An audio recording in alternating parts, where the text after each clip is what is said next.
The simple thing is this, see, if your joy, your sadness, your happiness, your misery is determined by something or somebody around you, the chances of you being joyful in your life is remote.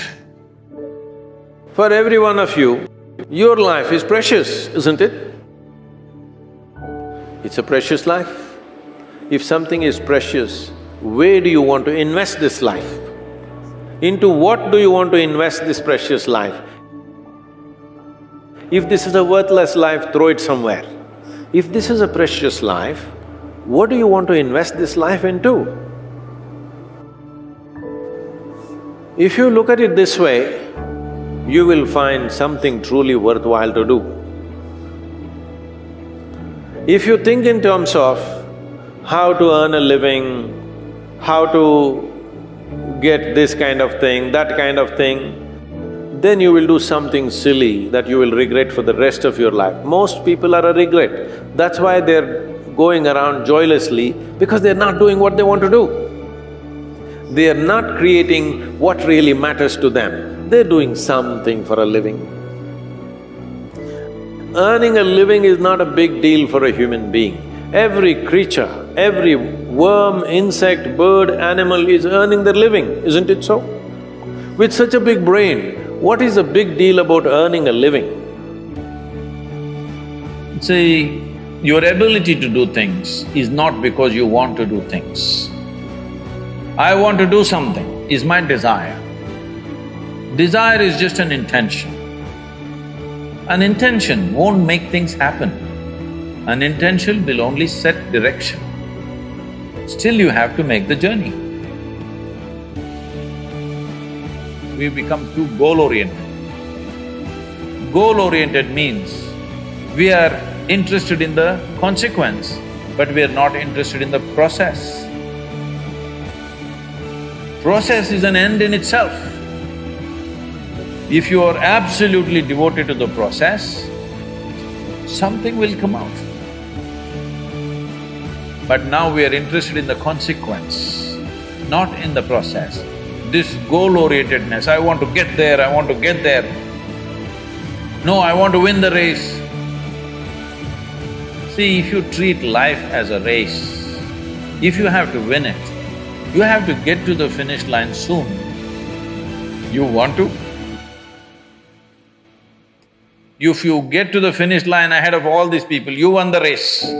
You know what the finish line is? We'll be negotiating where to bury you.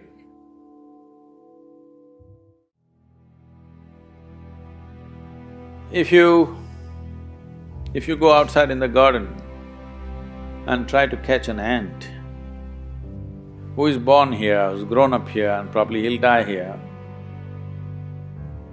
if you try to catch him, he'll say, okay, crush me if you want. Is it so? He'll do everything to protect himself. He values his life, isn't it? Very much or no? Tiny little creature that we may not even notice. We may step on him without even seeing him, unfortunately.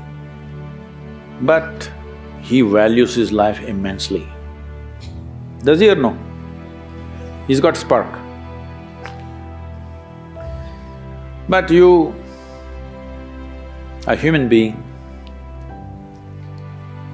at least on this planet, you're the peak of evolution, physiologically at least.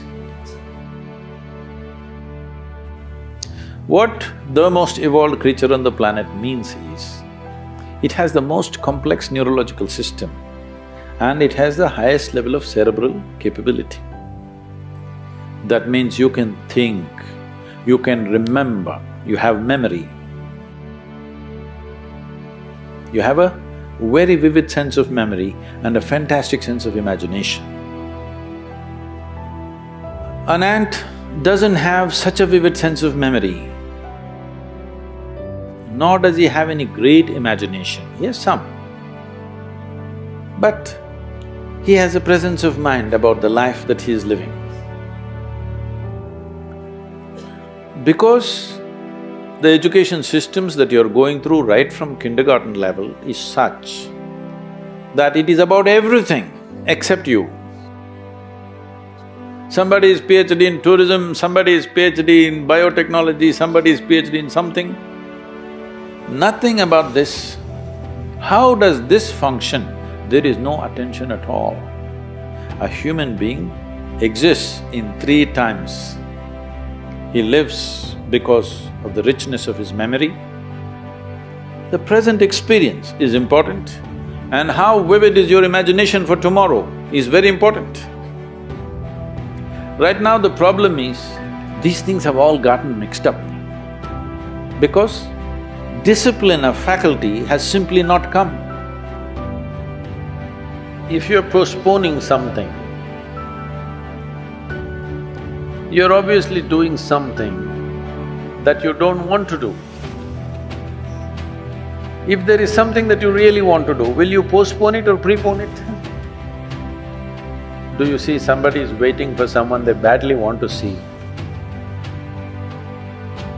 Only 10 minutes. In the 10 minutes, they will look at the watch 25 times. Why? They want to prepone it. You're doing something that you don't want to do, so you want to postpone it. I'm asking, why are you doing something that you don't want to do?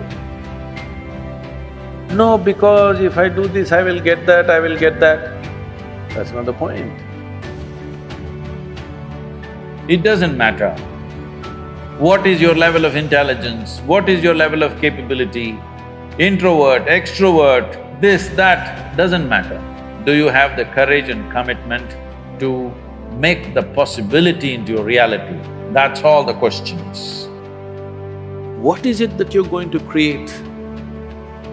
This precious life, where are you going to invest it? Are you going to invest it in something that's truly worthwhile, or are you going to throw it away as a worthless thing? This is the important thing, because what you call as my life is just a certain amount of time and energy, isn't it? As you sit here, your life is ticking away or no? You're young, you may not be thinking like this, but actually it's ticking away. What is ticking away is not time, what is ticking away is your life.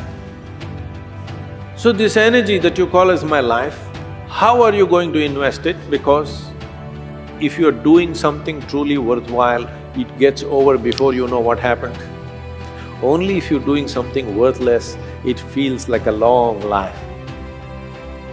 Something that happened 10 years ago, you can still suffer, isn't it? Huh? Something that may happen day after tomorrow, you already suffer. What happened 10 years ago or even 10 days ago, does it exist right now? Does it exist right now? No. What may happen day after tomorrow, does it exist right now? No. So if you suffer something that does not exist, should we call you sane or insane? Success means what? I made it. What did you make? I bought a house site. You think that's an achievement? I got a job, I made this much money. It's a very constipated way of looking at life. I want young people to look at it in terms of how we can do something that cannot be done in this lifetime. Oh, what will happen if I don't fulfill it? If you worked incessantly and still at the end of your life the job is not done, it doesn't mean you're a failure, it means you had a great vision. That's what it means.